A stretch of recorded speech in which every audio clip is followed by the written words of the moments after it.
দোলযাত্রা উপলক্ষে Kolkata metro rail green line সার্ভিসে আগামী সোমবার স্প্ল্যানেড ও হাওড়া স্টেশনের মধ্যে 130টির পরিবর্তে শিয়ালদা থেকে 21 ও হাওড়া ময়দান থেকে 21 সহ মোট 42টি ট্রেন চালাবে।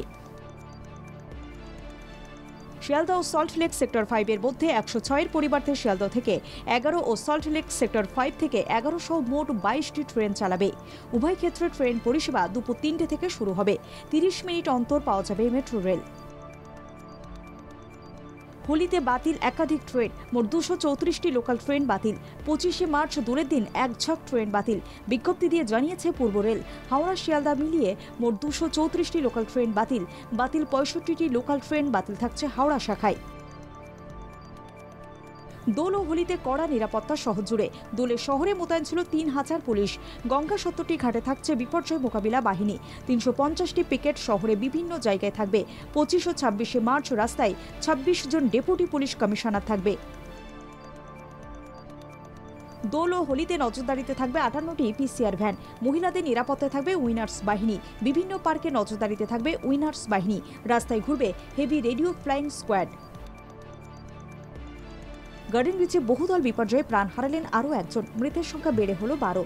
গত রবিবার কলকাতার গার্ডেন রিচ এলাকায় একটি বহুতল ভেঙে পড়ে পাশের ঝুপড়ির উপর। তাতে এ পর্যন্ত 12 জনের মৃত্যু হল। শো কজের জবাব সন্তোষজনক নয়। গার্ডেন রিচ কাণ্ডে ইঞ্জিনিয়ারদের বিরুদ্ধে বিভাগীয় তদন্ত। গার্ডেন রিচে বহুতল ভেঙে পড়ার ঘটনায় শো কজ করা হয়েছিল 3 ইঞ্জিনিয়ারকে। গার্ডেন রিচে বহুতল ভাঙল কিভাবে জানতে যাদবপুর বিশ্ববিদ্যালয়ের শরণাপন্ন কলকাতা পুলিশ। সেই ঘটনার পর অভিযোগের মুখে পড়ে কলকাতা পুরসভা। জানা যায় সম্পূর্ণ বেআইনিভাবে তৈরি হয়েছিল ওই বহুতলটি। নানুরে বিভিন্ন জায়গায় প্রচার সারছেন বোলপুর লোকসভা কেন্দ্রের তৃণমূল প্রার্থী অসিত মাল। সঙ্গে ছিলেন নানুর ও কেতুগ্রামের দায়িত্বপ্রাপ্ত তৃণমূল নেতা কাজল শেখ।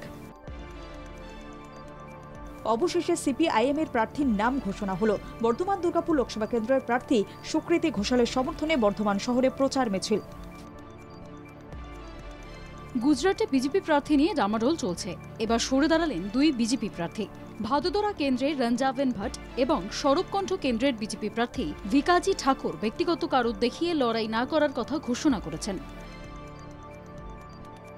ইডি হেফাজতে থেকেই সরকারি কাজ শুরু কেজরিওয়ালের। প্রশ্ন সাংবিধানিক সংকট নিয়ে। মুখ্যমন্ত্রী পদ থেকে কেজরিওয়ালকে সরানোর দাবিতে ইতিমধ্যেই দায়ের হয়েছে জনস্বার্থ মামলা।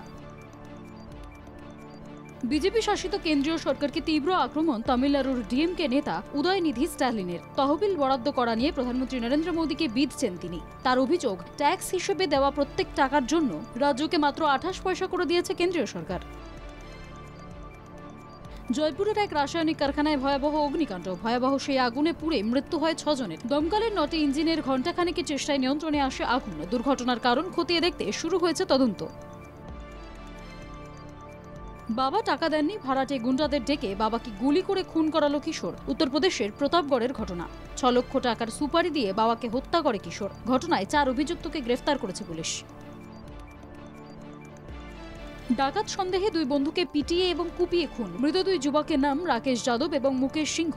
গত শুক্রবার দিল্লির রানহোল্লা এলাকায় 2 যুবককে খুন করা হয় বলে অভিযোগ। দিল্লিতে গ্রেফতার 4। দর বেঁধে দিলেন অনুরাগ। দেখা করতে টাকা লাগবে, সাক্ষাতের সময় অনুযায়ী বাড়বে টাকার অঙ্ক। বাংলা ছবি নিয়ে মন্তব্যের পর ফের বিতর্কে পরিচালক। এবার নাকি নবাগতদের সঙ্গে দেখা করার দর বেঁধে দিলেন অনুরাগ। নারী এবং দেশের বিচার বিভাগ নিয়ে অসম্মানজনক মন্তব্য, যার জেরে মামলা করে শোয়ের প্রযোজকদের বিরুদ্ধে এফআইআর দায়ের করা হয়েছিল। গোয়ালিয়র হাইকোর্ট তার থেকে অব্যাহতি দিল কপিলকে।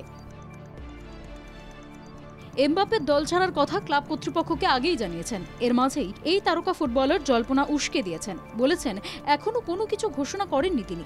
তার কাছে ঘোষণা করার মতো কিছুই নেই। তবে ইউরোর আগে পুরো বিষয়টি সমাধান হবে বলেই জানিয়েছেন। নাটকীয় ম্যাচে রুদ্ধশ্বাস জয়। হারের মুখ থেকে জয় ছিনিয়ে নিল কলকাতা নাইট রাইডার্স। নায়ক হয়ে মাঠ ছাড়ার সুযোগ হাতছাড়া করলেন হেনরিচ ক্লাসেন। শেষ ওভারে জোড়া উইকেট তুলে নিয়ে জয় নিশ্চিত করলেন নাইটদের তরুণ পেসার হর্ষিত রানা।